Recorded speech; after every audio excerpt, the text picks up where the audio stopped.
In 2014, a thread appeared on 2channel, Japan's largest anonymous internet forum. The poster claimed to have made contact with extraterrestrial beings through channeling, and over the course of a single night, shared everything they were told. I'll say up front, you probably won't believe me. Feel free to treat this as fiction.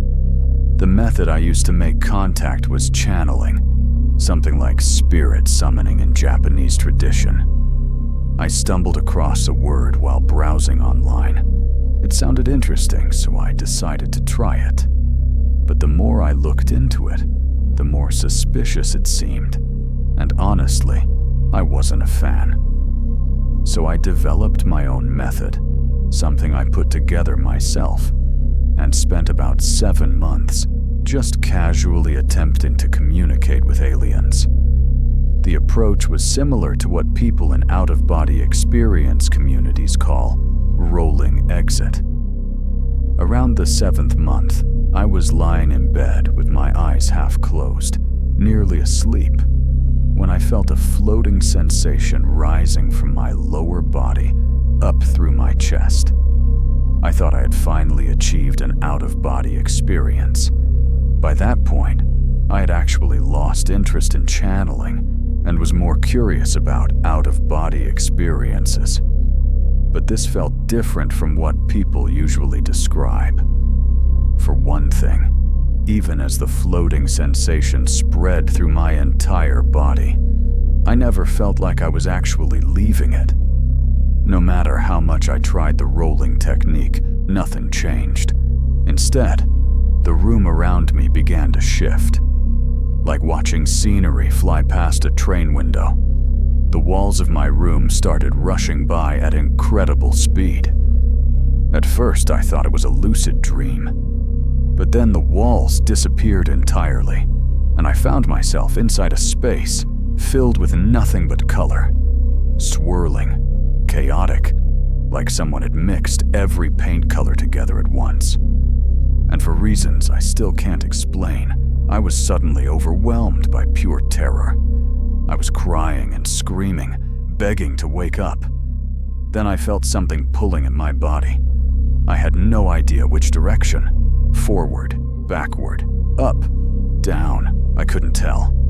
I was so terrified I thought I was going to lose control of my bladder. I started flailing my arms and legs and singing the chorus of a song I liked, just trying to distract myself from the panic.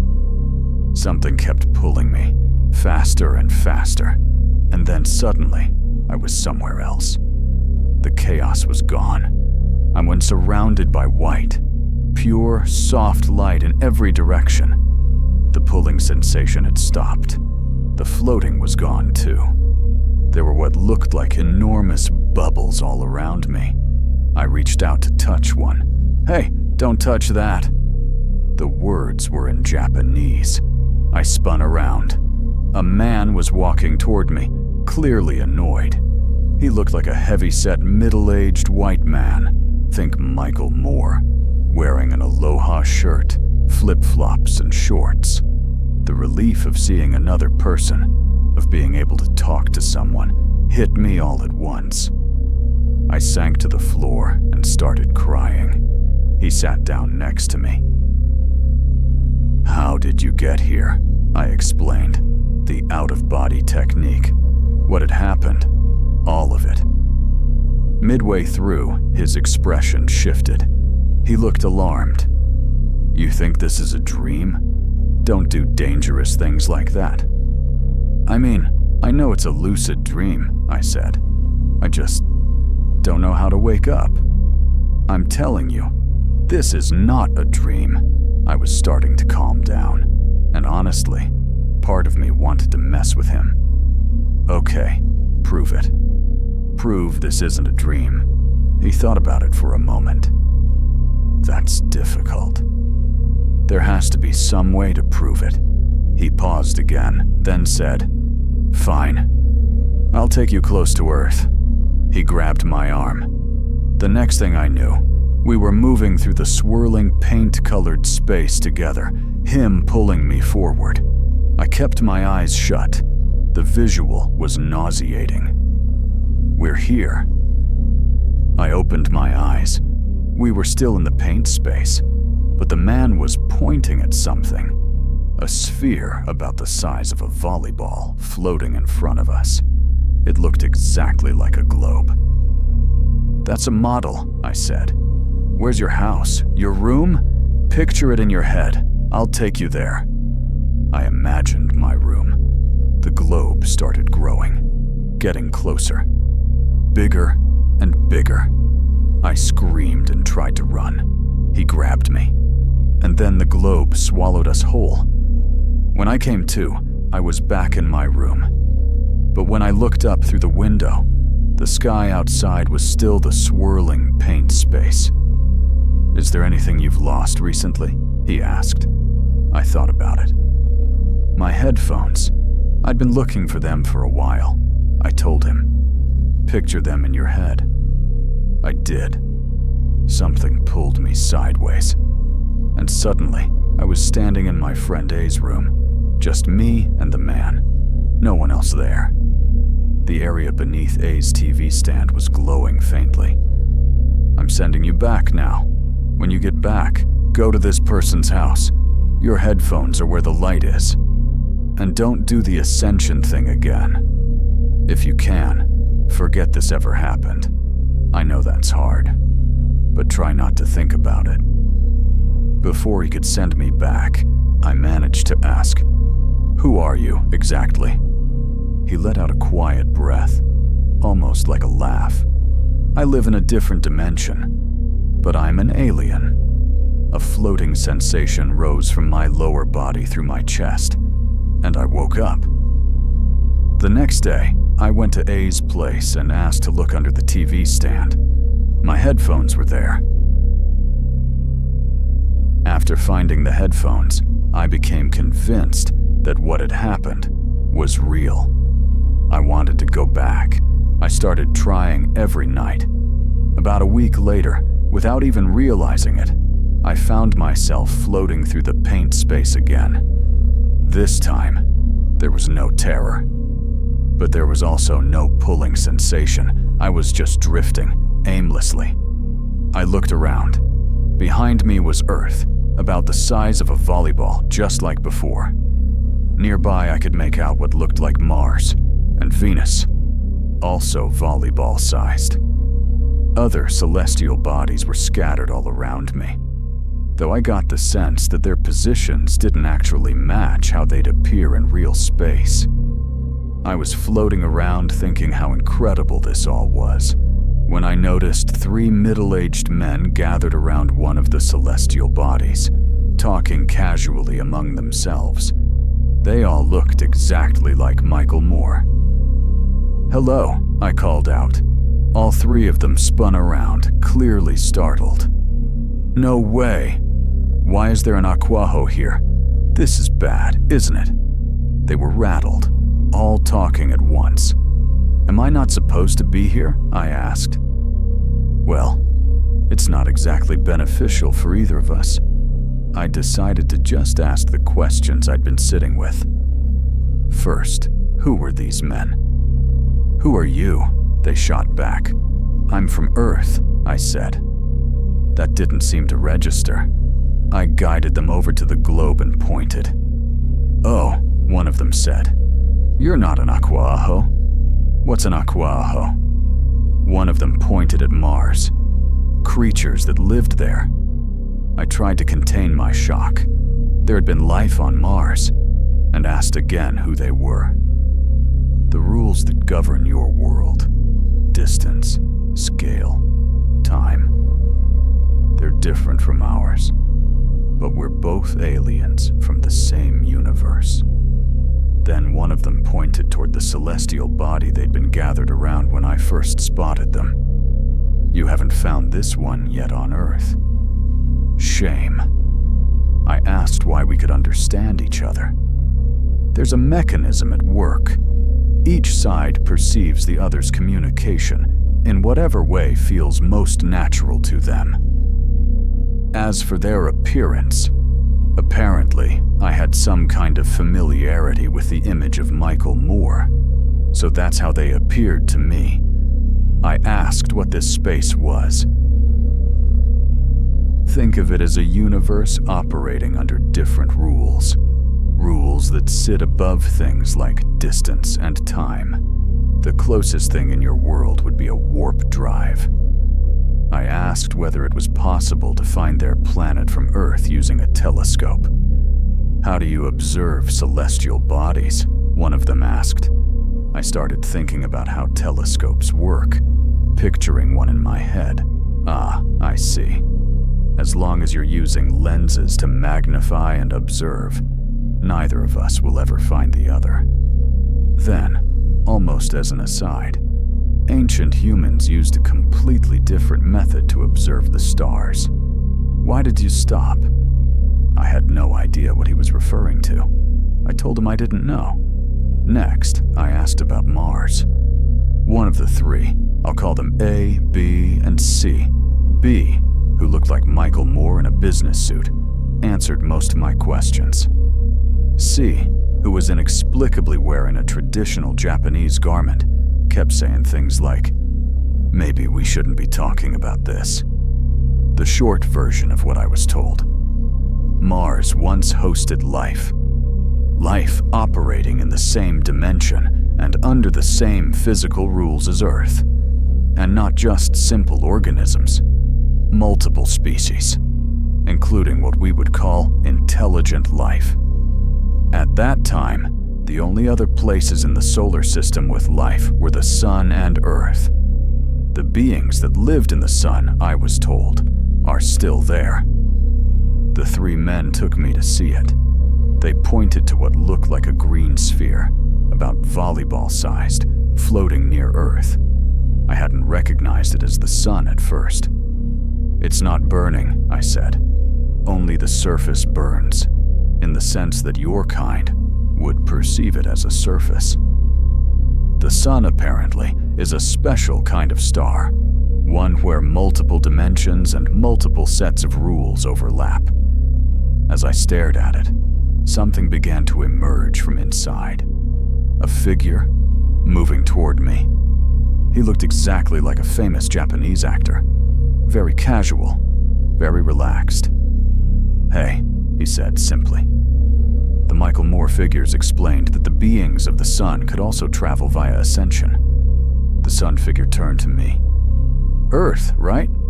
Where you're from?" "That's unusual." Then he and the others started talking among themselves, something about how I wasn't an Aquaho after all. "What is an Aquaho exactly?" I asked him. "The most advanced beings that ever lived on Mars," he said. I wanted to know everything. He told me that at the time Mars was thriving. Life on Earth was still in its most primitive stages. Microscopic organisms and early precursors to insects. The planet was mostly covered in liquid. The Martians, the Aquaho, frequently explored Earth, looking for life. But there was nothing significant yet. When I brought up the theory of evolution, he burst out laughing. Eventually, more complex life did appear on Earth. I assumed he meant the Cambrian explosion, but he told me that was actually the period of heaviest Aquaho intervention.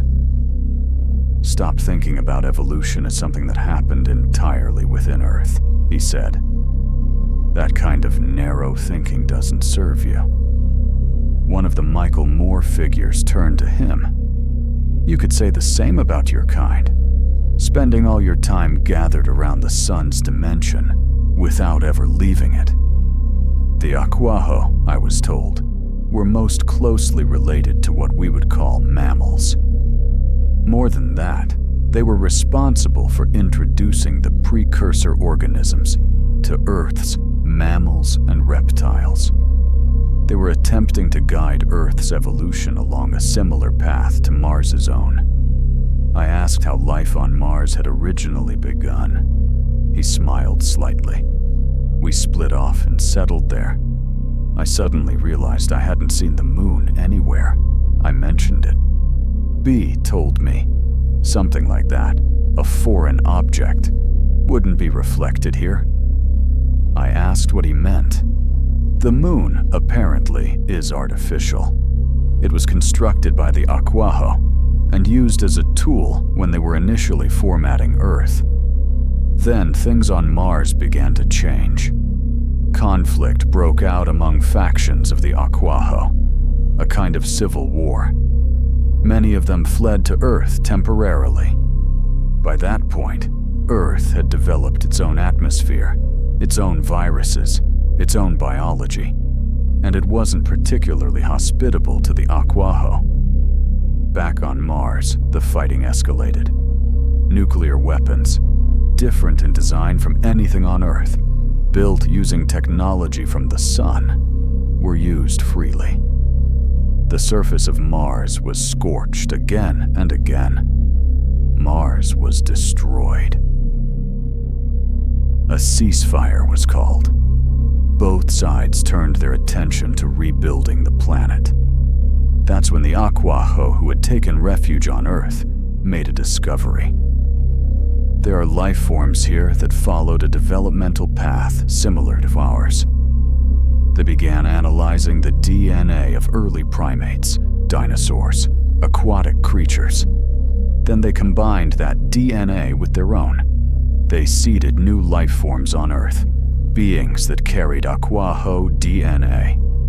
The plan was that as these creatures developed intelligence and a sense of belonging to Mars, they could be used as labor to terraform the planet back to life. At this point, the Sun figure and one of the Michael Moore figures began arguing. It was always intended as a weapon of war. No, it was accidental. They were never meant for that. I couldn't quite follow all of it. Eventually, humanity emerged in 4 distinct types. The first, tall, reptilian-featured, over 2.5 meters in height, the closest in appearance to the Aquaho themselves. The second and third, types with stronger primate characteristics, 2 variants. The fourth, essentially bipedal apes. Think of the early human ancestor Lucy, the kind of skeletal reconstruction you'd see in a natural history museum. Each of the 4 types was created by a different Aquaho faction. The giants were immediately taken under Aquaho protection. They were brought to Mars to assist with the terraforming effort. But the Aquaho who took them there apparently changed their minds about something and ended up leaving for a different planet entirely. The purely bipedal ape type never developed significant intelligence. They continued to thrive as animals, closer to chimpanzees than anything else, but not chimpanzees. That lineage eventually died out. I suggested that maybe that type was the ancestor of modern humans. One of the Michael Moore figures, wearing a brown suit, looked at me with something like pity. You've been taught that your whole life, so I understand why you think it. But didn't it ever seem a little forced to you? Monkeys look like humans, I said. That's why. From where I'm standing, monkeys and humans are both just subspecies of Aquaho. In the end, 2 of the 4 human types remained on Earth, both carrying strong primate characteristics. Over time, they developed. Civilizations began to form. A degree of culture emerged. Throughout this period, the Aquaho had remained in the sky. But around this time, they began descending to the surface more frequently. Around 8000 BC, the Aquaho began living on the surface of Earth permanently. They settled in what is now the Middle East. The 2 remaining human types were each developing independently, but they were not friendly toward one another. Conflicts broke out. Then wars. The Aquaho found themselves trying to figure out how to manage the situation. Worth mentioning, the mothership the Aquaho had arrived on was still grounded on the surface at this point. It was so enormous that from a distance, it would have looked like a mountain. By around 7000 BC, the fighting between the two human factions showed no signs of stopping. The Aquaho began intervening directly. Originally, they just wanted the fighting to stop so they could get back to the Mars terraforming project.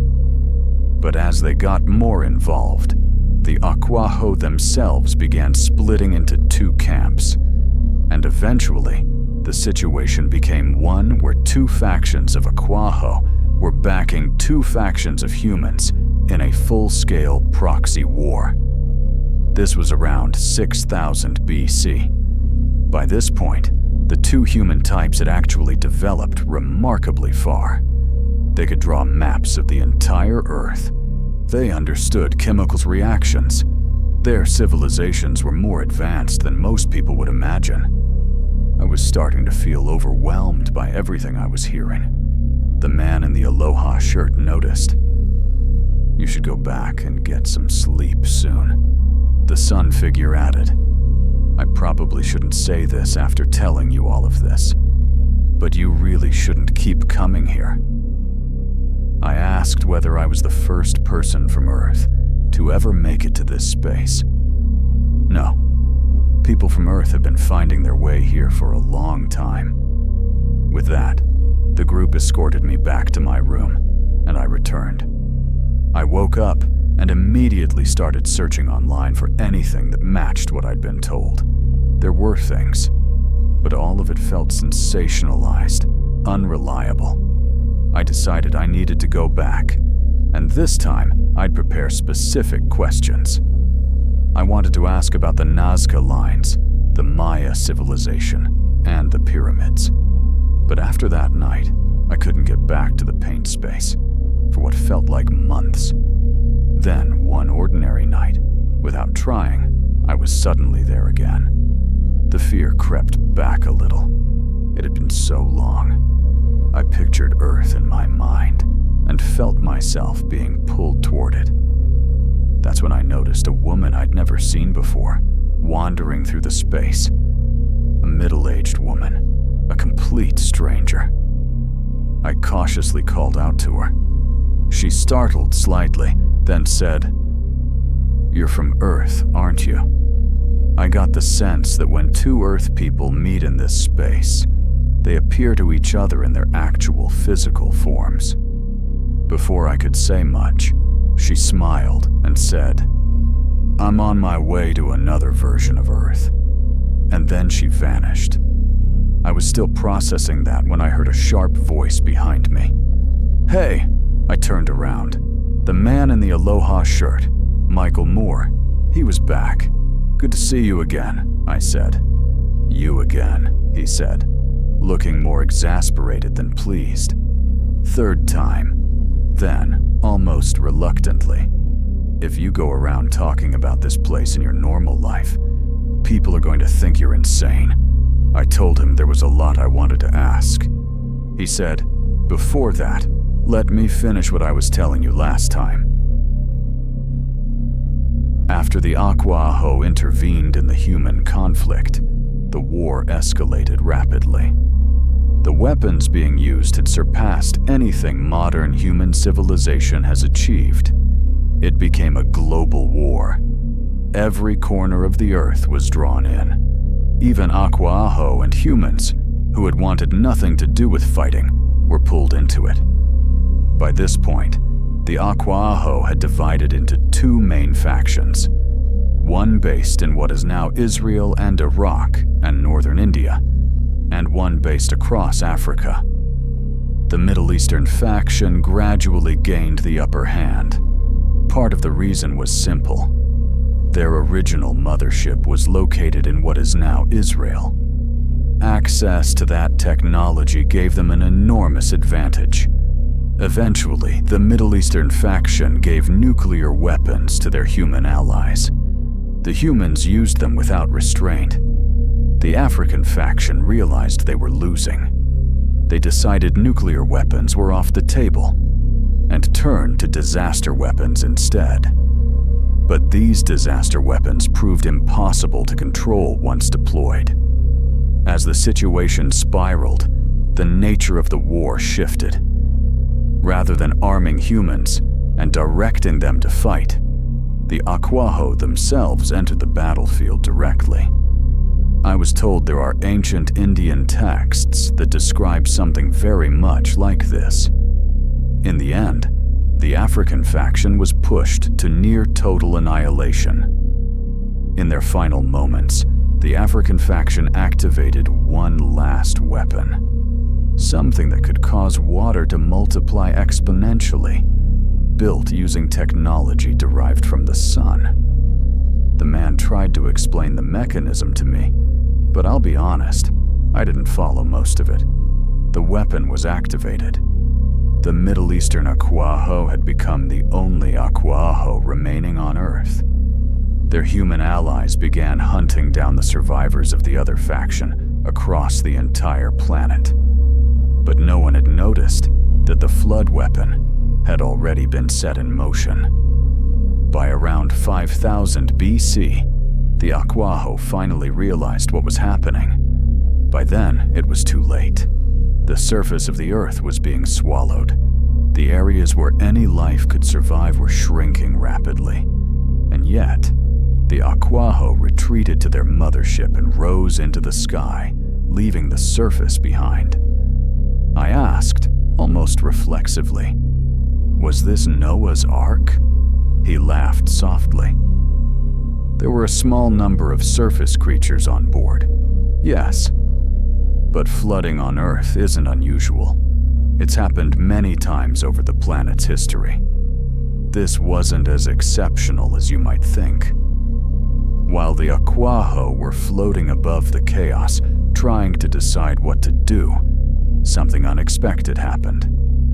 The other Aquaho, the ones who had left long ago with the giants, returned to Earth. Using technology far more advanced than anything the original Mars-era Aquaho possessed, they located and deactivated the flood weapon. The waters receded, but they were not pleased with what they found. They told the Earth-based Aquaho to take responsibility for what they had done, and left, taking nothing with them. The Earth Aquaho were stranded. Until around 4000 BC, they did not return to the surface. They remained aboard the mothership, but they continued educating the humans they had kept on board. From the Aquaho's perspective, humans had absurdly short lifespans, which made the process of teaching them incredibly difficult. Generation after generation had to be retaught from the beginning.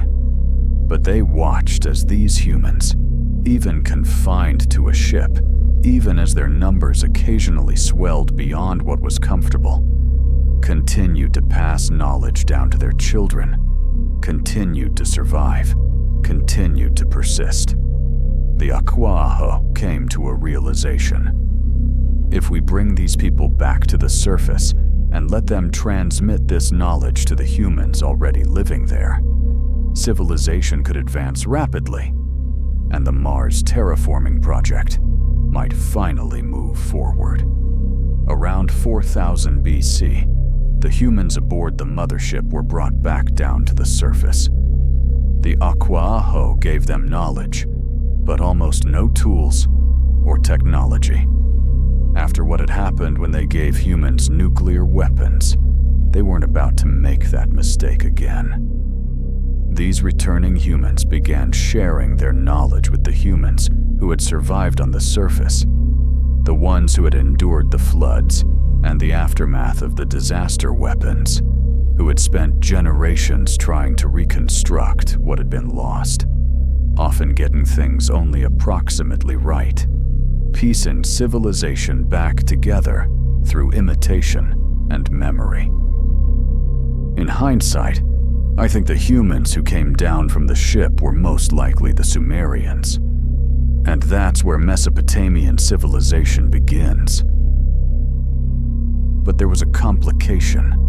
Among the humans who had survived on the surface, there were those who carried oral traditions, stories passed down through generations about how, when the floods came and everything was falling apart, the Aquaho had fled into the sky and abandoned them. Those people eventually rose up and conquered the Sumerians, most likely the Akkadians. At that point, the man in the Aloha shirt told me the main story was finished. The first question that came to mind was, what about the Neanderthals? They hadn't come up once. I asked. His answer was one I still remember clearly. They're the same species as you, in the same way that someone with Down syndrome is still the same species as you. In other words, Neanderthals weren't a separate species. They were modern humans, with a genetic anomaly. I asked what had happened to the Aquaho after all of this. Even after settling the Sumerians on the surface, they apparently kept interfering with Earth from time to time. They grew particularly close to the Maya civilization, close enough that they eventually took a significant number of Maya people aboard the ship with them. But as humanity's interest in space exploration began to grow, the Aquaho gradually withdrew. They stopped making contact. Recently, I was told, they've left Earth's vicinity entirely, reuniting with the faction that left long ago, the ones who took the giants. They're preparing for something. I asked about the pyramids of Egypt. Even the Aquaho were surprised by them and slightly unsettled. The pyramids appear to have been constructed around 2500 BC, and the Aquaho didn't believe they were their own doing, nor the doing of any human civilization acting alone. Their suspicion was that another extraterrestrial intelligence entirely was involved. The purpose of the pyramids, I was told, wasn't in the finished structure. It was in the process of building them. The construction itself was designed to teach. The same was apparently true of the structures the Maya built with Aquaho assistance. I asked about the Nazca lines. These were made by descendants of the Sumerians, used to teach the concepts of drafting and geometric similarity. There was apparently a kind of educational tradition, a game almost, where children would trace the lines while reciting mathematical principles. That practice eventually became ritualized and was passed down through generations as ceremony. To verify the lines from above, they constructed handmade balloons using techniques that have since been lost, apparently requiring an extraordinary level of craftsmanship. They would float above and compare what they saw to drawings made on the ground, teaching the concept of scale through direct experience. The Aquaho had almost nothing to do with the Nazca lines. Next, the Maya. The Maya were, by all accounts, an extraordinarily proud people. Even when Sumerian descendants brought them knowledge of animal husbandry, metalworking, and the wheel, the Maya refused to adopt any of it. They were committed to human-powered everything. But they were brilliant. They developed their own architectural methods independently.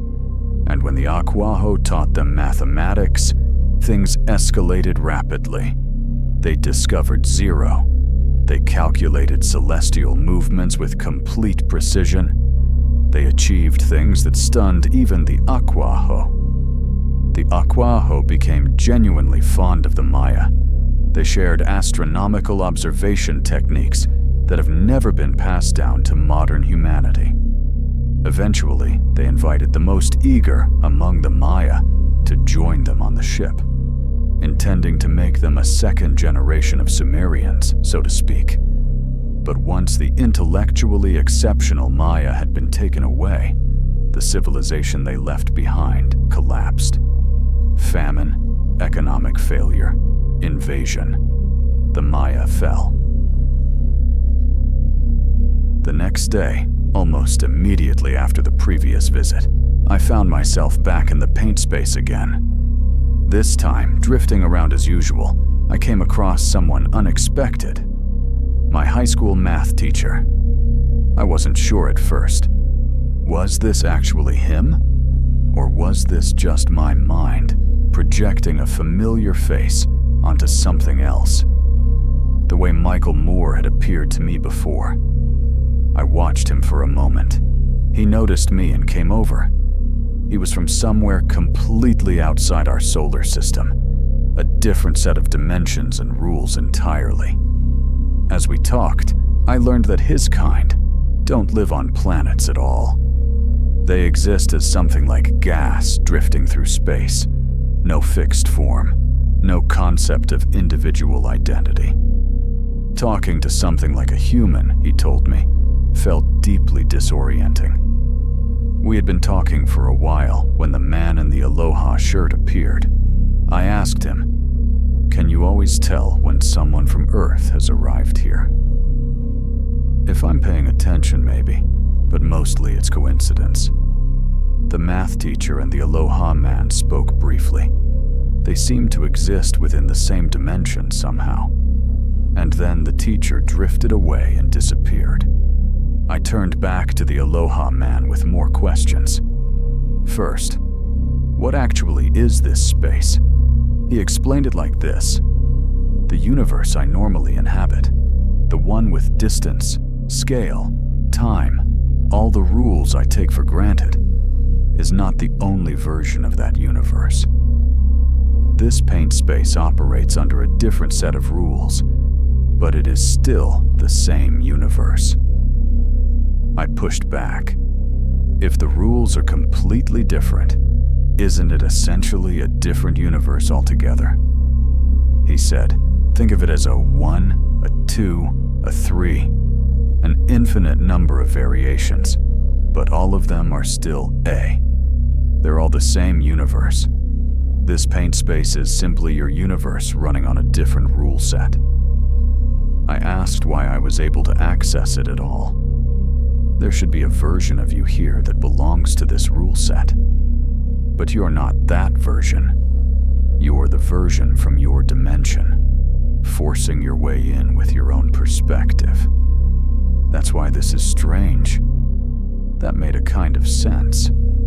Seeing this space through a three-dimensional lens, that's probably why everything looked like swirling paint. It wasn't what the space actually looked like. It was just what my mind could make of it.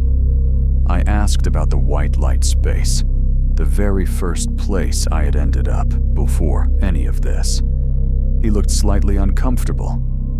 This is difficult to explain to someone from Earth's dimension. The simplest way he could put it.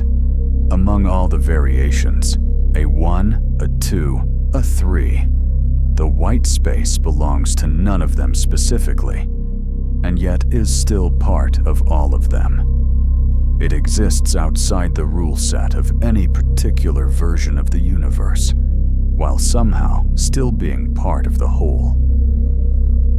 Next, I asked about something that had been on my mind for a while. Around the time of the 2011 earthquake in Japan and near Mexico, and on September 11th in New York, UFO sightings spike dramatically around major disasters. Are those the Aquaho? He said there are roughly 3 categories of explanation for what people see in those situations.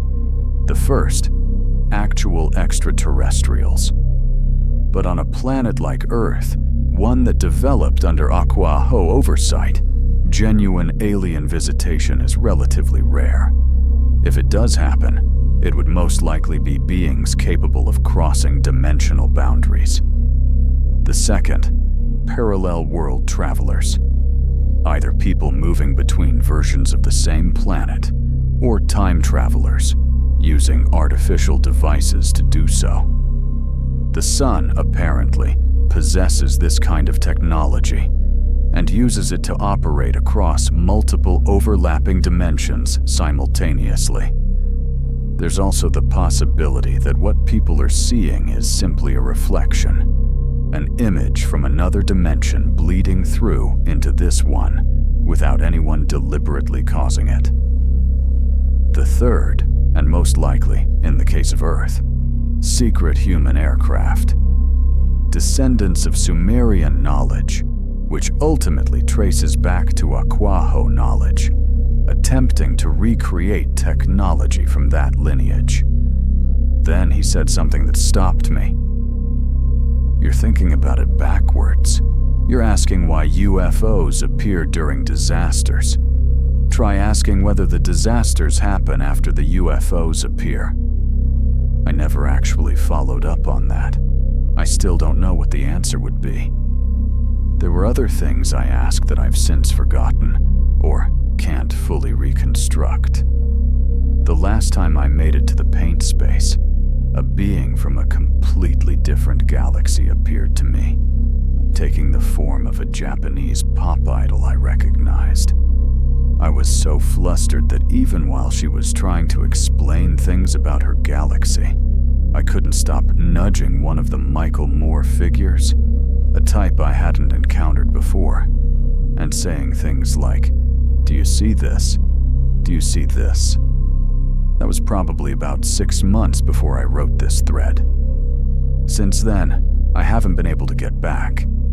Someone asked me to explain how to do this. Do this at your own risk.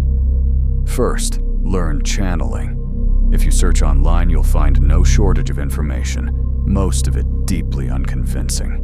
You'll probably be put off immediately. My method, simplified.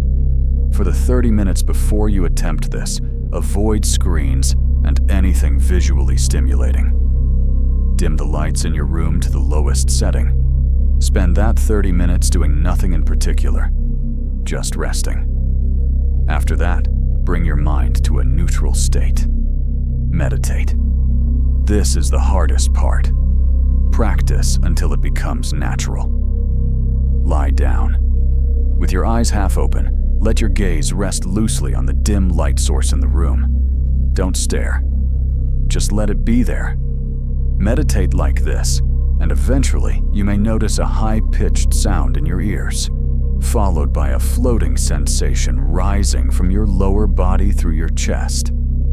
If you feel a sleep paralysis sensation at that point, that's the path toward an out-of-body experience, which is its own thing and worth exploring separately.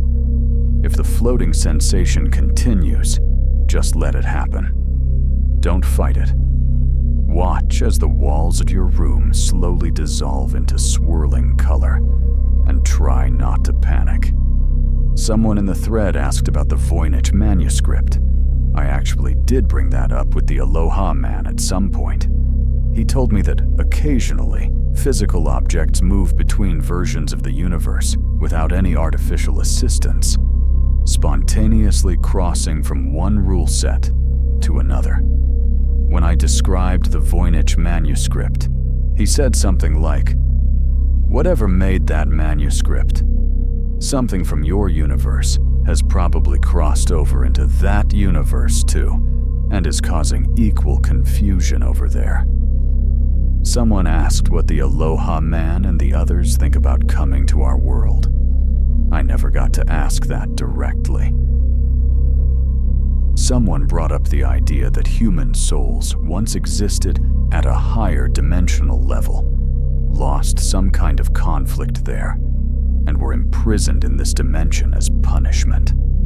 That the victors became a kind of ruling class, operating with greater freedom, while humans are left cycling through this dimension endlessly, like a game they can't exit.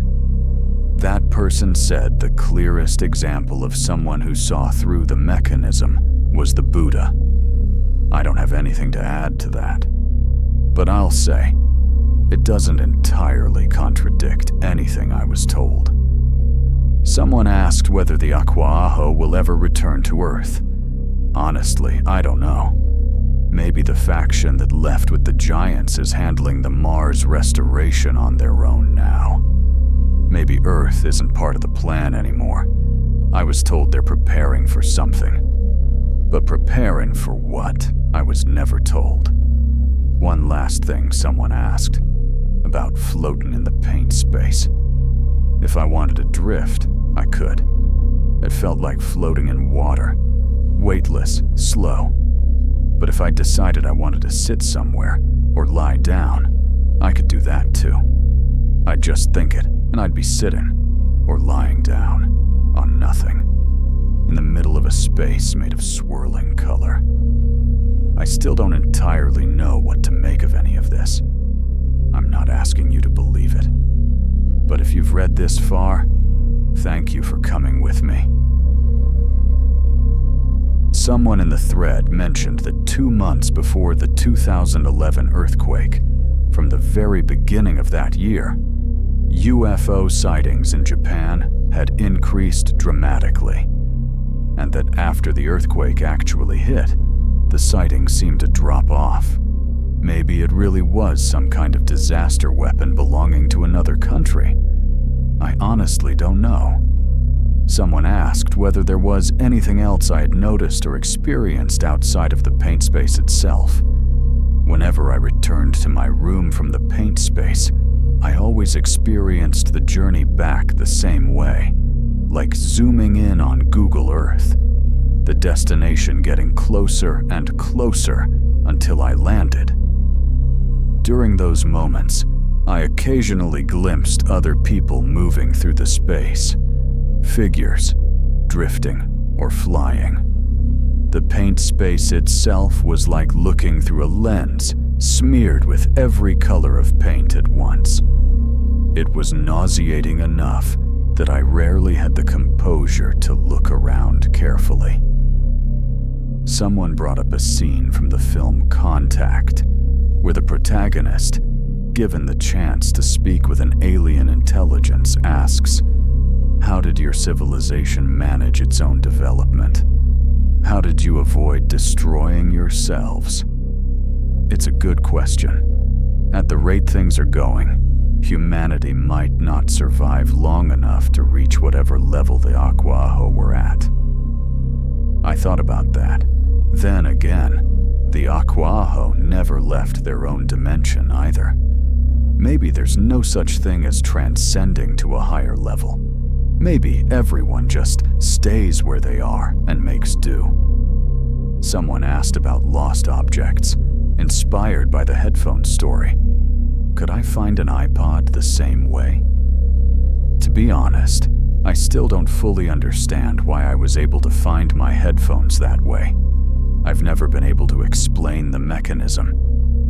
Someone asked about meditation technique, specifically whether you need to keep your eyes open while looking at the dim light, and whether an LED bulb would work. The idea isn't to stare at the light directly. It's more like letting your gaze rest on it softly, eyes barely open, the bulb just faintly visible. The point isn't the light itself. It's using the simple act of looking at it to gather all the mental noise together, which makes it easier to reach a neutral state. As for LEDs, probably fine. The bulb type matters less than the dimness of the room and the softness of your gaze. Someone mentioned that even sitting upright in a chair, they kept falling asleep during meditation. That they sometimes felt a numbness spreading through their body, something like sleep paralysis, though they could still move if they tried, and a spinning sensation, but nothing like an out-of-body experience. Don't force it. That's the main thing. I didn't manage it until I'd gotten so used to trying that I'd mostly stopped caring whether it worked. Someone asked, "What if you go so deep you can't come back?" The Aloha man did tell me more than once not to keep coming back. So the concern isn't entirely unfounded, though personally I've approached all of this as an extension of dreaming. I see what I see. I remember what I remember. And so far, nothing has followed me home. I've taken a long time to write all of this, and I appreciate everyone who stayed with it. I'm not asking you to believe any of it, but if you want to try it yourself, be careful. And if you make it there, tell me what you see.